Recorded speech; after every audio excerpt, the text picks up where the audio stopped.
आप मुझे सुन पा रहे हैं पीछे? Thank you. नमस्कार। आज के इस खास पैनल डिस्कशन में आप सभी का स्वागत है। और हम एक ऐसे युग में जी रहे हैं जहां तकनीकी ने हमारे हाथ में ब्रह्मांड तो सौंप दिया है, लेकिन साथ में कुछ अनजाने डर भी सौंप दिए हैं हमें। और आज हमारे विशेषज्ञों के साथ एक ऐसा हमारा खास पैनल है जिसमें हमें तकनीकी की शक्तियों के साथ उसके बचाव की ढाल भी बताएगा। तो चलिए, आपका स्वागत है डॉक्टर साहब। हम लोग काफ़ी दिनों से इस पर चर्चा कर रहे हैं कि एआई और हमारे सीनियर सिटीजन ज़बरदस्त कॉम्बो है, राइट? कि एक तरफ तो एआई बिल्कुल लेटेस्ट है और हमारे सीनियर सिटीजन जो पके पकाए दुनिया को जिन्होंने देखा है, किस तरह से तालमेल बैठाएंगे। तो पहला सवाल डॉक्टर साहब आपसे है कि आप पत्रकारों को एआई का इस्तेमाल करना सिखा रहे हैं, राइट? तो लेकिन एआई को सिखाने के साथ साथ वो सच्चाई से भी जुड़े रहे हैं, ऐसा क्या कर रहे हैं, क्या सिखा रहे हैं? मैं एक बार जोड़ दूं कि ये डाइवर्स पैनल है, सबसे अलग अलग बातें होंगी, तो हम पूरी दुनिया को कवर करने की कोशिश कर रहे हैं। क्योंकि पत्रकारिता के ये विभागाध्यक्ष हैं आईआईएमसी में, तो इसलिए पहला और पड़ोसी है मेरे, तो इसलिए मैंने कहा सबसे पहले इन्हीं से बात करें कि पत्रकारों को जो सिखा रहे हैं इसमें सच्चाई रहे, ये कैसे होगा? Very interesting question you asked sir. Basically AI या इसके पहले जर्नलिज्म की जो ट्रेडिशन है उसमें टेक्नोलॉजिकल इंटरवेंशन और इनोवेशन हमेशा होती रही। एक ज़माना था कागज़ कलम से ही सारा काम होता था, जब तोप मुकाबिल हो तो अखबार निकालो, और कलम की ताकत, ये हमारे एनेक्डोट्स हैं। आज कीबोर्ड की ताकत आ गई, तो कीबोर्ड और कंप्यूटर आए तो फिर कलम का रोल धीरे धीरे, पर वो एक इथोस है, कलम एक सिंबल है, वो कहीं हमसे पीछे तो नहीं जाएगी, वो हमेशा एक गाइडिंग फोर्स के रूप में हमारे साथ खड़ी रहेगी। तो बेसिक्स तो बदलते नहीं हैं, लेकिन टेक्नोलॉजी आने से हमारे जो उदीयमान पत्रकार हैं या जो पत्रकारिता में रुचि रखते हैं, उनके लिए सहूलियत बढ़ जाती है। पुराने ज़माने में जब अखबार छपते थे तो टाइपोग्राफिकल कितने खांचे बनते थे, कैसे कोई वर्तनी दोष हो जाता था तो फिर से वो खांचा हटा करके फिर उसको ठीक करना, करेक्ट करना, और डिज़ाइनिंग के लिए कितनी मुश्किलें आती थी। कंप्यूटर के आने के बाद सारी मुश्किलें चुटकी में ही सॉल्व हो गई। और उसमें भी हमने देखा है कि पहले हम क्वार्क में थे, अब धीरे धीरे सॉफ्टवेयर में इतने इजी सॉफ्टवेयर आ गए हैं कि हमारे स्टूडेंट्स को बहुत आसानी से पेपर डिज़ाइन करने में, उसको हेडिंग करने में, उसका मास्ट हेड, सब कुछ ऐसे पका पकाया। लेकिन उसमें बेसिक्स तो है ही, हम वर्तनी दोष अगर करेंगे तो उसको ठीक करना कठिन होगा। ये मुश्किल रहती है, नए स्टूडेंट्स के सामने बहुत रहती है। वो मास्टर्स में तो आ गए हैं, लेकिन उनको अभी ख़ासतौर पर सीयूटी के एग्ज़ाम्स जो आ गए हैं, इसमें तो डिस्क्रिप्टिव है नहीं, सब ऑब्जेक्टिव है। और यूपीएससी की तैयारी कर रहे हैं, पता चला हिंदी नहीं लिख पाते। ये हम फेस कर रहे हैं प्रॉब्लम, मास्टर्स में फेस कर रहे हैं। तो अब हम उन्हें जोर देते हैं कि आप बेसिक्स नहीं ठीक करोगे तो तुम्हारी इमारत खराब हो जाएगी। यहाँ एआई हमारे लिए, हमारे स्टूडेंट्स के लिए एक हेल्पर के रूप में खड़ी है कि अगर वो अपनी स्क्रिप्ट लिखते हैं और एआई को उन्होंने प्रॉम्प्ट दे दिया कि भाई इसको ज़रा ग्रामेटिकली करेक्ट कर दो, तो ग्रामेटिकली करेक्ट कॉपी उसको मिल जाती है। लेकिन डेटा तो जर्नलिज्म में जर्नलिस्ट को ही खोजना होगा, सर्च करना होगा, कलेक्ट करना होगा। डेटा मैनिपुलेट नहीं हो सकता, और मैनिपुलेट होगा तो आइडेंटिफाई हो जाएगा। इसलिए मैं समझता हूँ कि जो एआई है वो हमारे एक तरह से फ्रेंड के रूप में, हमारे लिए कीबोर्ड के रूप में, हेल्पर के रूप में हमारे स्टूडेंट्स को, हमारे पत्रकारिता के उदीयमान छात्रों को एक दोस्त के रूप में उनके साथ खड़ी है। और उनका जो परिश्रम है, उनका जो आईक्यू अपना पर्सनल है, उनके इमोशंस है, स्क्रिप्टिंग के पीछे जो उनकी मेहनत है, वो तो उनको करनी ही है। तो हम वो उनको सिखा रहे हैं। कैसे लिखा जाए इसमें तो AI हमको मदद करेगा, पर सबसे बड़ा सवाल है कि क्यों लिखा जाए। क्यों लिखा जाए ये तो ह्यूमन इंटेलिजेंस ही बताएगा। और जब सवाल खड़ा होगा कि हमें सच के लिए किसी भी हद तक जाना है, जोखम उठाना है, तो जोखम उठाने की ताकत तो AI नहीं देगा। वो जोखम उठाने की ताकत हमारे विद्यार्थी के नए पत्रकारिता में उभरे हुए लोगों के भीतर से आती है कि हमें कॉमन मैन के साथ खड़ा होना है, या फिर जो चीज़ों को मैनिपुलेट कर रहे हैं अपने फेवर में, अपनी पावर के लिए या अपने एंजॉयमेंट के लिए, उनके साथ जाना है। तो बुद्धि और विवेक ये कभी रिप्लेस नहीं होंगे दुनिया में किसी भी टेक्नोलॉजी से। वो विवेक हम पैदा करते हैं अपने विद्यार्थियों में कि पत्रकारिता के सही और गलत को पहचान कर आगे बढ़ना सीखें, और कैसे प्रस्तुति करनी है, उस प्रस्तुति में जितनी टेक्नोलॉजी आ रही है, जैसे ट्रेडिशनल से हम मॉडर्न में आए, कंप्यूटर में आए, अब कंप्यूटर, इंटरनेट, डिजिटल की दुनिया AI के थ्रू अपने को परफॉर्म कर रही है, रिफॉर्म कर रही है, तो उस टेक्नोलॉजिकल हम टूल को उसी रूप में इस्तेमाल करें। यही बात है, यही सिखाते हैं सर। बाद में आऊँगा, इससे पहले मैं मेजर विनीत कुमार जी के पास जा रहा हूँ। मेजर साहब, आप साइबर पीस पे ज़बरदस्त काम कर रहे हैं, लेकिन ये साइबर डिजिटल पीस है क्या? साइबर पीस है क्या? उसमें डिजिटल पीस क्या है और ये क्यों ज़रूरी है? यहीं से शुरू करते हैं। बिल्कुल। सो साइबर पीस, ये जनरली मेरे से लोग पूछते हैं कि साइबर और पीस आप एक साथ लिखते हैं, इसका मतलब क्या है? तो हम बात करते हैं कि साइबर स्पेस में शांति कैसे है, और रिस्पॉन्सिबल ऑनलाइन बिहेवियर की बात करें, ताकि नेटिजन्स, सिटीजन्स जैसे आप सब हैं यहाँ पे, अगर हम बात करें कंट्रीज़ के बारे में भी, तो आजकल साइबर वॉरफेयर, क्राइम अब ऐसा हो गया है, क्राइम से बढ़ के अब साइबर वॉरफेयर की भी लोग बात कर रहे हैं। तो किस तरह से वॉर हो रहा है, तो हम पीस, साइबर शांति कैसे लाएं ताकि कंट्रीज़ के बीच में एक शांति का माहौल रहे और लोग एक दूसरे को साइबर अटैक करके नुकसान नहीं पहुंचाए। तो ये साइबर शांति का। लेकिन अगर आम जनता के अगर हिसाब से अगर हम बात करें, तो इसका हमारा मतलब ये है कि when you can use technology without fear, तो कोई भी आप टेक्नोलॉजी यूज़ कर रहे हैं, जब आप उसको कॉन्फिडेंस के साथ यूज़ करें, उससे आप डरे नहीं कि आप, जैसे अब बहुत लोग, जब हम अवेयरनेस प्रोग्राम करने जाते हैं तो लोग बोलते हैं अच्छा इससे इतने सारी चीज़ें होते हैं, तब तो हमें टेक्नोलॉजी से दूर हट जाना चाहिए, जो कि पॉसिबल नहीं है आज के युग में। आज के युग में सब कुछ इसी के थ्रू है। तो यहाँ पे जब टेक्नोलॉजी को आप एम्पावर होके, जैसे इस तरह का जो ट्रेनिंग जो जागरण और गूगल ने मिलकर किया, जिस तरह से आप लोगों ने ट्रेनिंग लिया, आप एम्पावर हुए, और अब टेक्नोलॉजी को कॉन्फिडेंस के साथ आप यूज़ कर सकते हैं ताकि कोई भी स्कैम, फ्रॉड से बचें, और इस तरह के फ्रॉड से अगर आप बचते हैं तो एक तरह से आप पीसफुल स्टेट में आते हैं। वाह, तो वही साइबर पीस का। बहुत बढ़िया, बहुत अच्छा डिफाइन किया आपने। सो देविका, मैं आपके पास आता हूँ। देविका, आप AI और मीडिया पर रिसर्च कर रही हैं, राइट? तो सबसे पहले तो ये बताइए, डीप फेक यानी नकली वीडियो इतने असली क्यों लगते हैं, और इन्हें पहचानने की ट्रेनिंग कैसे हो? सर, पहले तो अपनी ऑडियंस के लिए मैं रीआइट्रेट करूंगी कि deep fakes are not all bad.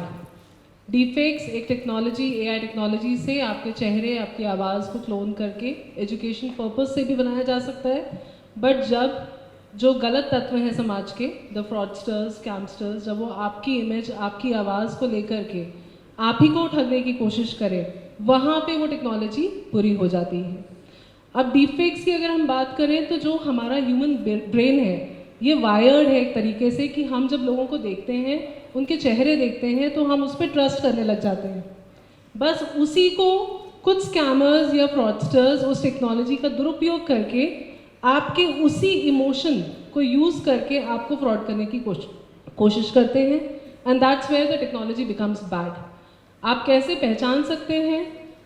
Basic concept है, जब आप किसी से बात करते हैं तो आप एक दूसरे के एक्सप्रेशंस देखते हैं, उससे समझते हैं कि कब वो हंस रहा है, कब वो रो रहा है, कब वो सैड है। आप अपने फ्रेंड से मिलते हैं, आप बोलते हैं कि अरे तुम सैड लग रहे हो, क्यों? क्योंकि आप ये आइडेंटिफाई करते हो उस वक्त कि सामने वाले के जो एक्सप्रेशंस हैं वहाँ पे कुछ दिक्कत है। वही तरीका है डीप फेक्स आइडेंटिफाई करने का भी, कि जो लिप सिंकिंग है और आई एक्सप्रेशंस हैं वो मैच नहीं करेंगे। हालांकि टेक्नोलॉजी धीरे धीरे एडवांस हो रही है, बहुत सारे वीडियोस आजकल आप देखेंगे नए जो एप्लीकेशंस के हैं, उससे आइडेंटिफाई करना भी डिफ़िकल्ट हो रहा है। बट स्टिल आई बिलीव कि अगर हम खुद की जो ह्यूमन इमोशंस और एक्सप्रेशंस, हमारी भावनाएं हैं, उसको बेहतर समझेंगे तो आप डीप फेक्स को भी बेहतर तरीके से आइडेंटिफाई कर पाएंगे। बढ़िया बढ़िया। वैसे मुझे ये भी याद आ रहा है कि जैसे गूगल ने अभी हमें सिंथ आईडी दी है, राइट, तो उसमें कम से कम अगर हम देखें तो उसमें ऑडियो, वीडियो और फोटो अगर एआई और स्पेशली अगर गूगल के टूल से बनी है तो उससे पता चल जाता है, राइट। तो ये एक अच्छा टूल है, मतलब लेटेस्ट आया, थैंक यू गूगल इसके लिए। तो और अनिका जी, आप पे पास में आता हूँ, पॉलिसी पर आप काफ़ी काम कर रहे हैं, राइट। नई पीढ़ी फ़ोन चलाना तो जानती है, और पर पुरानी पीढ़ी ये जानती है इथिक्स सही क्या है, गलत क्या है। इस फासले को कैसे पूरा किया जाए? Thank you sir. एक आइडियल आंसर दे देती हूँ पहले, उसके बाद एक फील्ड प्रैक्टिशनर का आंसर दूंगी कि सभी के लिए वो आंसर होना चाहिए। आइडियल आंसर यही है कि हाँ, जो आपने कहा कि ये नई पीढ़ी बटन चलाना जानती है, और बड़े सीनियर सिटीजन जो एल्डरली हैं, जो अभी रूम में भी बैठे हैं, उनको ये पता है कि एथिक्स क्या होते हैं। वो हमें क्या सिखाते हैं? एम्पैथी सिखाते हैं, पेशेंस सिखाते हैं, झूठ मत बोलो, बुरा मत देखो, बुरा मत सुनो, बुरा मत बोलो। ये पुरानी एक बात है, ये हम सभी सिखाते आ रहे हैं बच्चों को घरों में। तो डिजिटल लिटरेसी क्या है? यही करना चाहिए। ऑनलाइन दुनिया में भी यही संस्कार, जो आपका क्वेश्चन था, कि संस्कार यही है कि डिजिटल लिटरेसी में, ऑनलाइन की दुनिया में जब आप आओ तो बुरा मत बोलो, बुरा मत देखो, पर दिक्कत है कि वो सामने आ ही रहा है। इसके लिए मैं बोल रही थी कि मैं आइडियल आंसर के बाद एक आंसर दूंगी। द प्रॉब्लम इज़ कि और मैं यहाँ, ये मेरा आज के बाद से एक सबसे फेवरेट पैनल होगा, क्योंकि मैं दूसरे पैनल्स में जाके ना बार बार यही कह रही हूँ, जिनके बारे में आप बात कर रहे हैं उनको रूम में लाइए। तो आप रूम में लाए, इसके लिए thank you so much, and to Google also. पहली चीज़, क्योंकि अगर आप और मैं अकेले ये डिसाइड कर लें कि सीनियर सिटीजन्स के लिए डिजिटल लिटरेसी अच्छी कैसी है, तो वो गलत है। आप और मैं कोई अथॉरिटी नहीं है, अथॉरिटी ये बैठी है, इन्हीं से पूछना चाहिए, इनकी प्रॉब्लम है, सॉल्यूशंस इनके पास हैं। तो वेरी गुड इनिशिएटिव।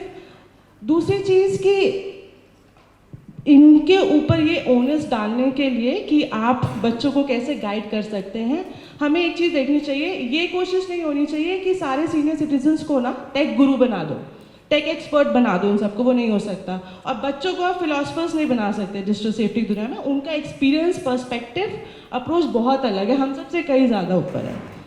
तो यहाँ पे अब क्या किया जाए? यहाँ पे शेयर्ड रिस्पॉन्सिबिलिटी लेके आनी पड़ेगी।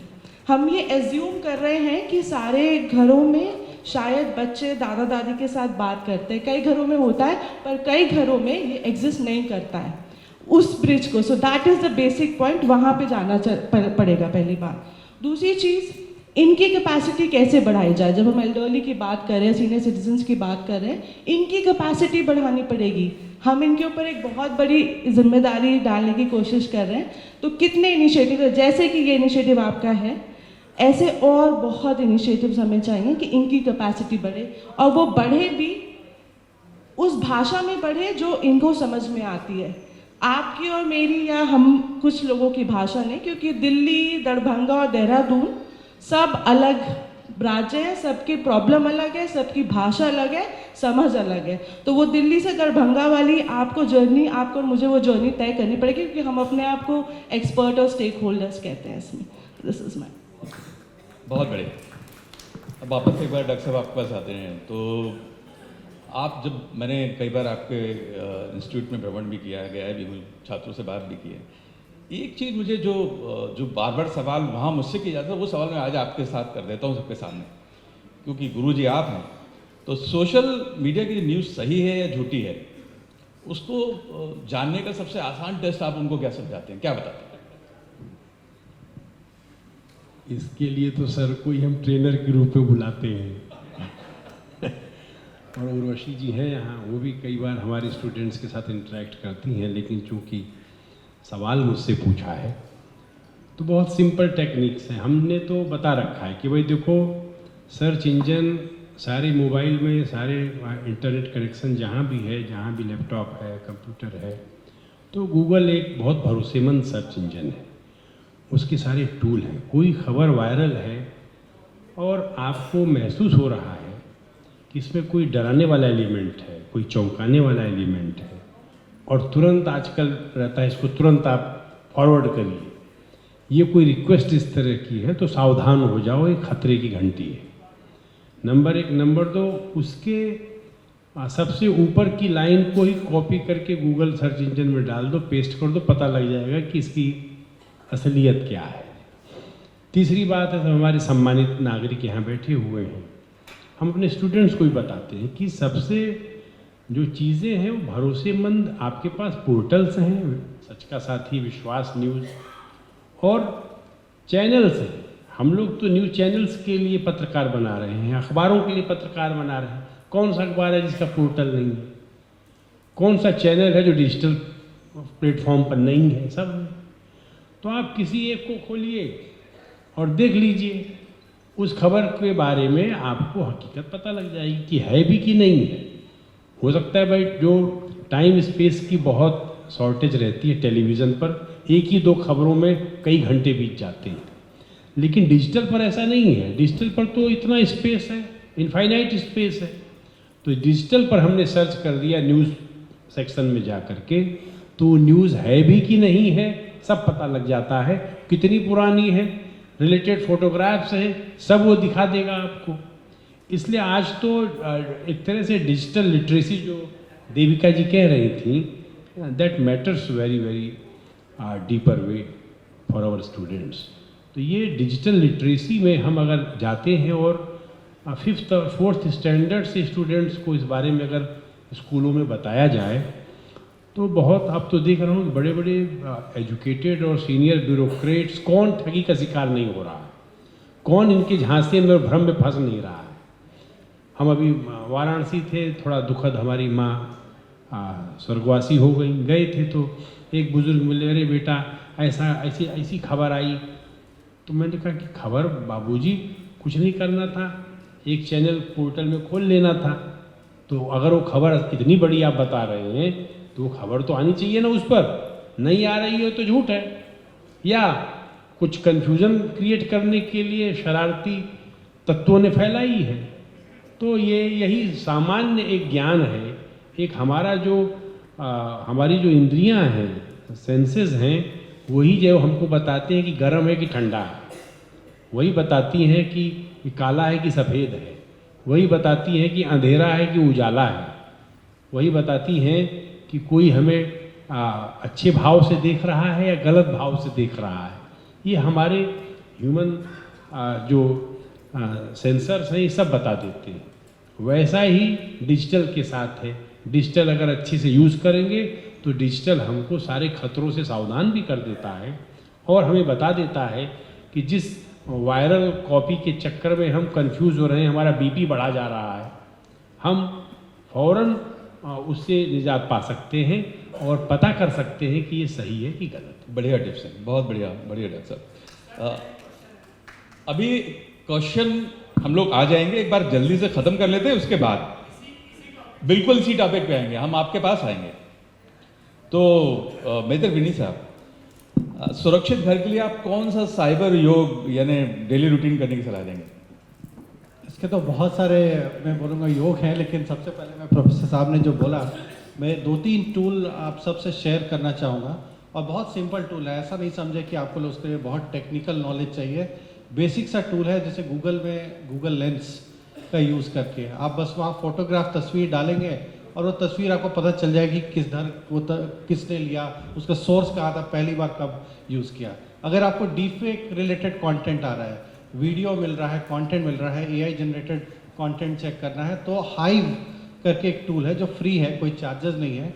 हाइव कंटेंट मॉडरेशन आप गूगल करेंगे, सर्च गूगल पे जाएंगे, हाइव कंटेंट मॉडरेशन लिखेंगे तो उसका लिंक आ जाएगा, उसमें आप वीडियो डालेंगे और वो आपको बता देगा कि ये लिंक सही है या गलत है, या एआई जनरेटेड है या नेचुरल कंटेंट है, वो सारा इन्फॉर्मेशन है। एकदम बेसिक टूल है।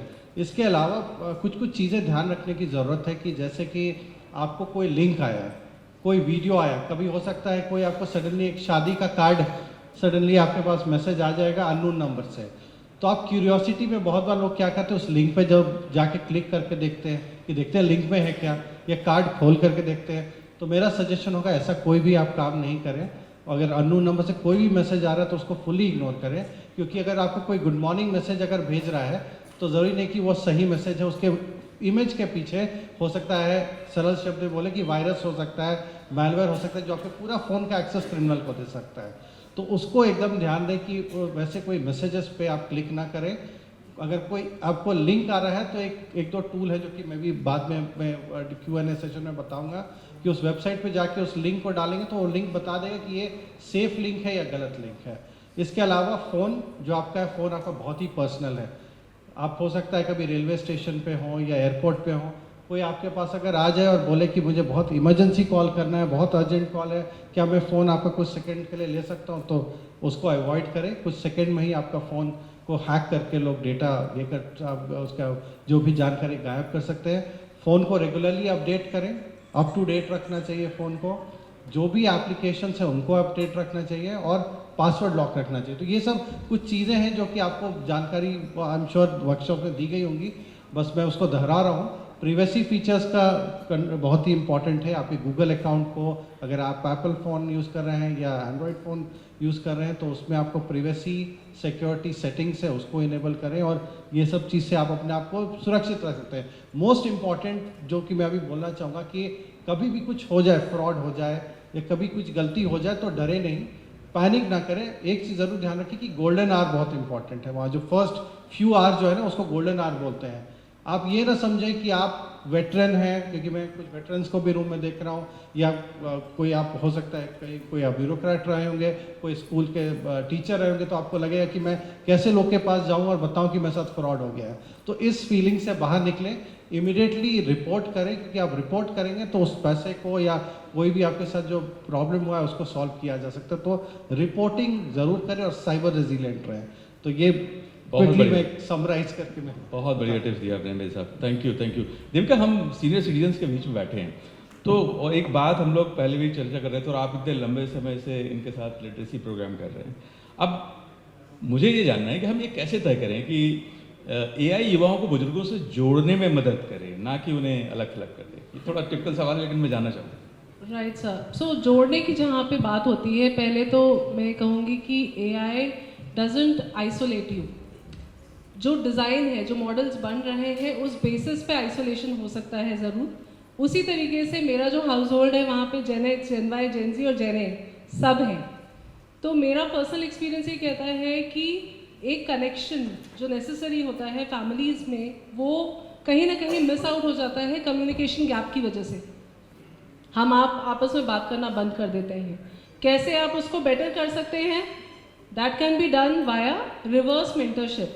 कि अगर आपके घर में जन अल्फा है, हम वर्किंग है, तो my child can probably educate the senior citizen in the house. उसके अलावा हमारा विश्वास न्यूज़ पिछले 8 सालों से लिटरेसी कर ही रहा है। हम सीनियर सिटीजन्स को रीच आउट करते हैं।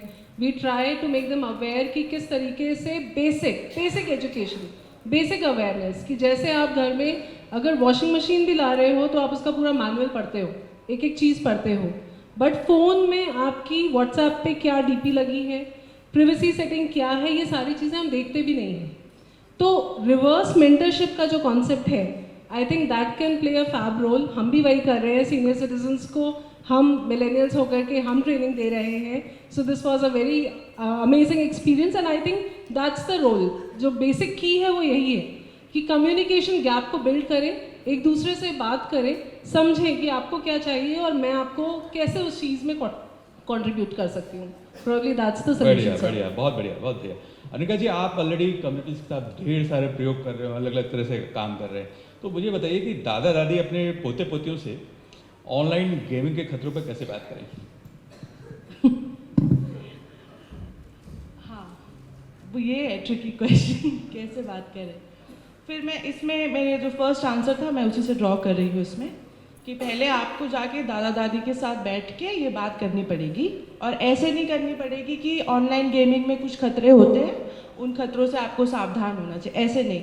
यहाँ पे जैसे विनीत सर बता रहे थे, जैसे आपने बताया ना हैंड होल्डिंग ऐसे नहीं होती है कि हमने बता दिया ऑनलाइन गेमिंग को ध्यान से खेलना चाहिए, इसमें बच्चे पैसे खर्च कर देते हैं, तो आप ध्यान रखिए कि आप उनसे बात नहीं, आप बैठिए, आप उनको दिखाइए, डेमो दीजिए, डेमो देके बताइए कैसे, what is the expense, in app purchases क्या होती है, ये हमें समझ में आ रही है कि हम दिन रात ये कर रहे हैं। बट बहुत बड़ा ग्रुप है, I am not just talking about senior citizen, ये बहुत बड़ा ग्रुप है। इन ऐप परचेजेस क्या होती है पता ही नहीं है।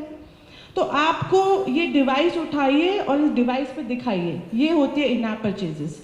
अगर आपने अपने फ़ोन्स में अपने कार्ड की डिटेल्स एंटर कर रखी हैं, उसमें आपका कार्ड सिंक्ड है, या अगर गूगल पे आपका सिर्फ क्योंकि आपका बैंक अकाउंट सिंक्ड है और एक पिन डालने से पेमेंट हो जाएगी, तो हो सकता है कि बच्चे गेम्स खेलते खेलते कुछ पैसे खर्च कर दें अगर उनको पिन पता है। क्योंकि क्या होता है, कभी कभी दूध लेने भेजा, बच्चे को फ़ोन लेके भेज देते हैं, है ना, जाके इससे पेमेंट भी कर देना, तो पिन तो उसके पास आ गया, अब वो गेम्स खेलते खेलते। तो ये बहुत छोटी छोटी चीज़ें हैं, and I am really hoping, और मुझे पता है कि शायद आप ये ट्रेनिंग में कवर कर रहे होंगे, बट मैं सिर्फ दोहरा रही हूँ, मैं एम्फोसाइज करना चाहती हूँ कि ऐसे ही होना चाहिए। ये जो चक्रव्यूह जो बन गया है, जिसकी बात हम शायद शुरू में कर रहे थे, ये चक्रव्यूह ना सिर्फ बच्चों के और सीनियर सिटीजन या पेरेंट्स के दिमाग में नहीं है। चक्रव्यूह एक्चुअली टेक्नोलॉजी का है। कई प्लेटफॉर्म्स ऑनलाइन गेमिंग में स्पेशली चक्रव्यूह क्या होता है कि आप अंदर चले गए बट एग्जिट का रास्ता नहीं होता, यही है ना चक्रव्यूह, कि आप अंदर चले जाते हो बाहर आना मुश्किल है। ऑनलाइन गेमिंग में कुछ गेम्स ऐसे भी हैं, और लार्जली ऐसे ही, वो डिज़ाइन ही ऐसे होते हैं कि आप खेलना तो शुरू कर सकते हैं बट रुकना बहुत मुश्किल है। वो डिज़ाइन फॉल्ट है, वो बनाया ही ऐसे गया है। तो वो चक्रव्यूह तोड़ना ज़्यादा ज़रूरी है, उस पर बात करना ज़्यादा ज़रूरी है।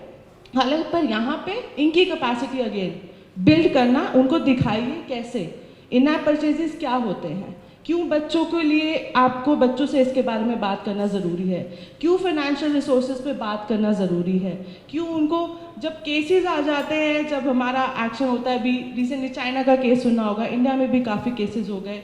मैं एक्चुअली तमिलनाडु में थी और वहाँ पे रिस्पॉन्सिबल गेमिंग की वर्कशॉप करी थी, और एक बहुत दूर, एक चेन्नई से भी करीब 15 किलोमीटर दूर एक वर्कशॉप करने में गई थी। वहाँ पे मुझे पता चला कि एक बच्चा था जो अपने फादर को, जिसके फादर ने ऑनलाइन गेमिंग और बेटिंग में करीब 2 से 3 लाख रुपए इन्वेस्ट कर दिए थे, अपनी वाइफ की ज्वेलरी बेच के भी। उस बच्चे को समझ थी कि आप ये मत करो, बट वहाँ रिलेशन ऐसा था कि फादर नहीं सुन रहे थे, तो उस बच्चे ने उस वर्कशॉप में आके बात की। तो ये जो एवेन्यूज़ है, जिस तरह की वर्कशॉप है, ये शायद यहाँ पे काम आती है। मैं पूरा सोल्यूशन उस बच्चे को दे नहीं पाई, बट ये ज़रूरी था कि हम वहाँ पहुँचे थे और ये बात सामने आई थी।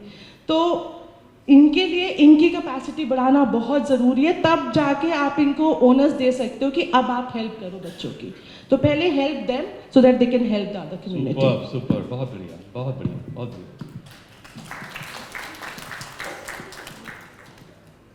डॉक्टर साहब, एक बार फिर आपके पास। एक बार हम लोग यही सीनियर सिटीजन्स के साथ बातचीत कर रहे थे, हमारे एक सेशन में एक सवाल आया। सवाल ये था कि क्या एआई इंसानी पत्रकारिता को खत्म कर देगा? सवाल ही नहीं उठता, सवाल आया जरूर है, लेकिन AI only can be stenographer for journalist. पत्रकारों का स्टेनोग्राफर हो सकता है, पत्रकार कभी नहीं हो सकता। AI can be a good writer also, but he can't think with his own capacity. ऐसा क्यों लगता है आपको? इसलिए लगता है कि मैं टेलीविज़न चैनलों पर जाता रहता हूँ। बिहार का इलेक्शन रिजल्ट आया, मैंने एआई से पूछा, क्योंकि डेटा फास्ट प्रोसेस करता है तो हमें एक साथ डाटा मिल जाता है। अब मैंने इससे पूछा कि भाई ज़रा उत्तर प्रदेश का मुझे डेटा दे दो, असेंबली रिजल्ट्स जो है 89-2022। अब चूँकि मैं पत्रकारिता कर रहा हूँ 25-30 साल से, मैं इस फील्ड में देख रहा हूँ, तो इसने मुझे कई डेटा गलत दे दी, क्योंकि इसने गलत सोर्स उठा लिया।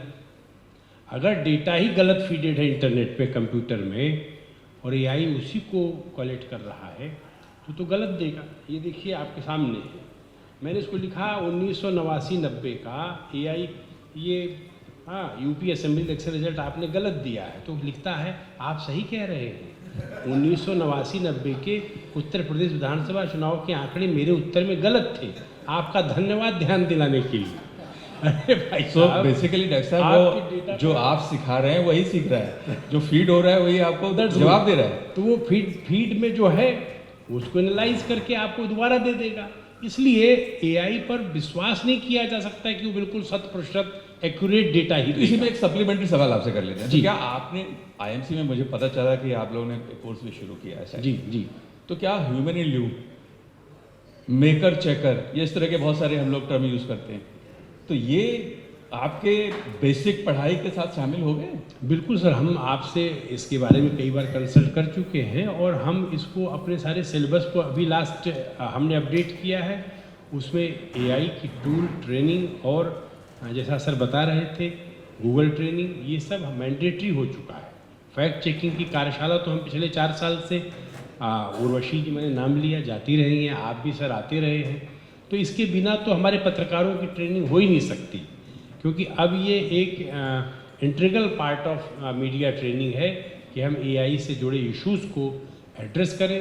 अपने नए जो पत्रकार तैयार हो रहे हैं उसके, जैसा सर ने बताया, तमाम गूगल के टूल्स के बारे में उससे अपडेट करें और उनके काम में कैसे उनको सहूलियत हो जाए, इसमें एआई का पूरा भरपूर इस्तेमाल करिए। लेकिन हम फिर वही कहते हैं कि हम एआई से ओरिजिनल स्क्रिप्ट नहीं निकाल सकते। स्क्रिप्ट को, उसमें वर्तनी दोष को दूर करने के लिए इसका इस्तेमाल करेंगे। हमने कहा डेटा तो हमें मनुष्य के बीच जाकर, सोर्सेज के बीच जाकर कलेक्ट करना है, पूरी सेंसिटिविटी के साथ कलेक्ट करना है, और ये सेंसिटिविटी कभी एआई को नहीं आ सकती। दुनिया में कितना ही सुपर कंप्यूटर बन जाए, जो ह्यूमन इंटेलिजेंस है, ह्यूमन माइंड है, ह्यूमन थॉट प्रोसीजर है, और उसकी जो sensitivity towards the understanding of other minds and to analyse the questions and their answers, to raise new questions before the power holding persons, ये तो केवल और केवल मनुष्य कर सकता है। और मनुष्य इसके लिए अपनी जॉब को खतरे में डाल सकता है, अपने करियर को दांव पर लगा सकता है, और अपने जेहन में जो उसके सवाल उठ गया है, ये सवाल अगर नहीं पूछा गया तो मेरी पत्रकारिता दांव पे लग जाएगी। बहुत बढ़िया। तो ये सवाल कभी भी एआई सजेस्ट नहीं कर सकता। वो तो सर्कमस्टेंशियल चीज़ों के आधार पर मनुष्य तुरंत प्रॉम्प्ट तो एआई का भी एक टर्म है, लेकिन जो ह्यूमन प्रॉम्प्टनेस है वो जगह एआई नहीं ले पाएगा कभी भी, ये मेरा मानना है। और हम लोग एआई को एक स्टेनोग्राफर के रूप में पत्रकारिता के साथ खड़ा करेंगे, कि ताकि जैसे कीबोर्ड ने हमें एक ताकत दी कलम के साथ साथ, ये हमारा स्टेनोग्राफर रहेगा। तो आपका स्मार्ट पेन बन जाएगा। बिल्कुल स्मार्ट पेन बन जाएगा। ये क्या? That's good point. ओके, चलिए मेरे साहब, एक आपने वैसे पिछले सवाल के जवाब में बड़ा अच्छा बताया था कि कैसे हमें करना चाहिए, लेकिन अगर साइबर बुली का कोई शिकार हो जाए तो सबसे पहला कदम क्या उठाना चाहिए? सबसे पहला कदम है रिपोर्ट करना, और रिपोर्ट करने के लिए गृह मंत्रालय की हेल्पलाइन नंबर है 1930, इसको याद रख लें, 4 डिजिट का 1930, और साथ ही साथ वेबसाइट है cybercrime.gov.in। ये दो सबसे पहले इम्पॉर्टेंट है कि इमीडिएटली, जो मैं बोला था golden hour, under golden hour ये रिपोर्टिंग हो जाना चाहिए। और एक चीज़ बस मैं बताना चाहूँगा कि पूरा अगर आप एमओ क्राइम्स टेक्नोलॉजी अभी आज है, कल कुछ दूसरा है। 3 साल पहले कोई जन एआई के बारे में जानता नहीं था, आज हर कोई एआई के बारे में बात कर रहा है। तो बट एमओ जो क्राइम का है वो ऑलमोस्ट सेम ही रहा है, यानी पैटर्न ऑफ क्राइम।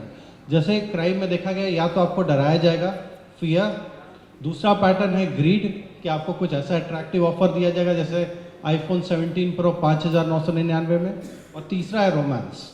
ये सीनियर सिटीजन्स के केस में भी हमने देखा है कि fear, greed and romance 3 major scam है जिसमें मैक्सिमम सीनियर सिटीजन्स को फंसाया गया है और उनको भी किया गया। तो इस तरह की कोई भी चीज़ हो रहा है इमीडिएटली रिपोर्ट करें। प्लेटफॉर्म में जैसे आप डिजी कवच, अगर गूगल की बात करें, इस तरह के इनिशिएटिव, आप कोई भी प्लेटफॉर्म आप यूज़ कर रहे हैं, वहाँ प्लेटफॉर्म को भी इमीडिएट रिपोर्ट कर सकते हैं ताकि प्लेटफॉर्म भी क्विक एक्शन लें।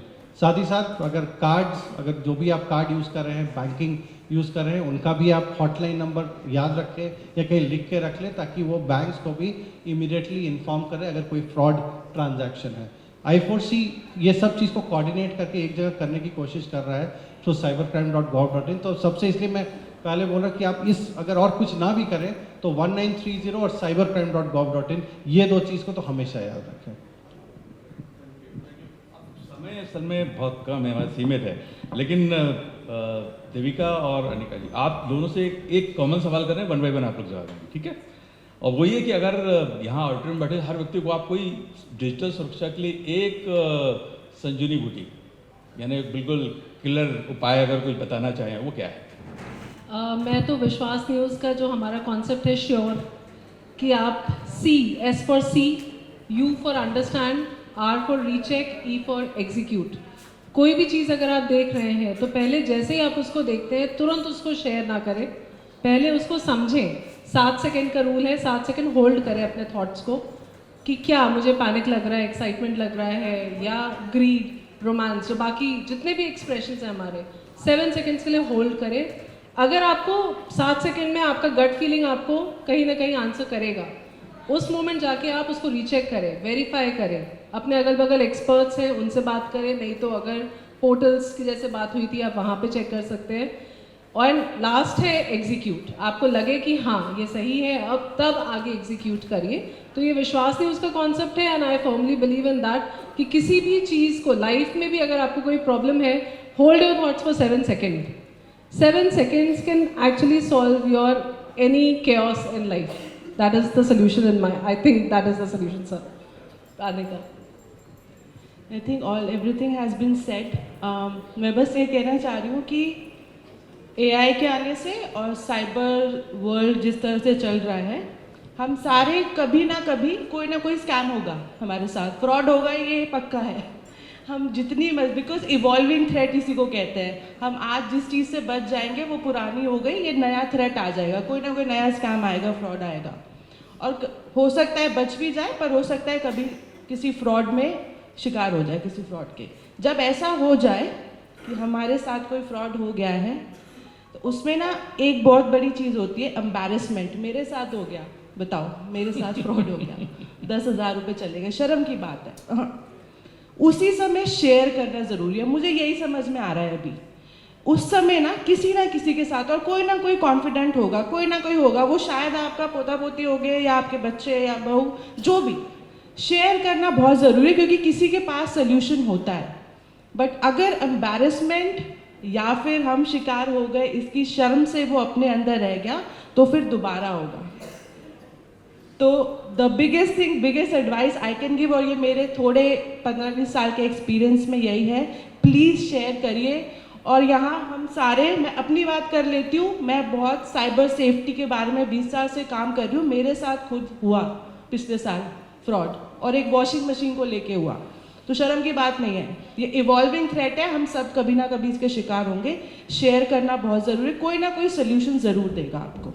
आई think that's the only practical. Thank you, बहुत शुक्रिया, धन्यवाद, आप सबका बहुत धन्यवाद।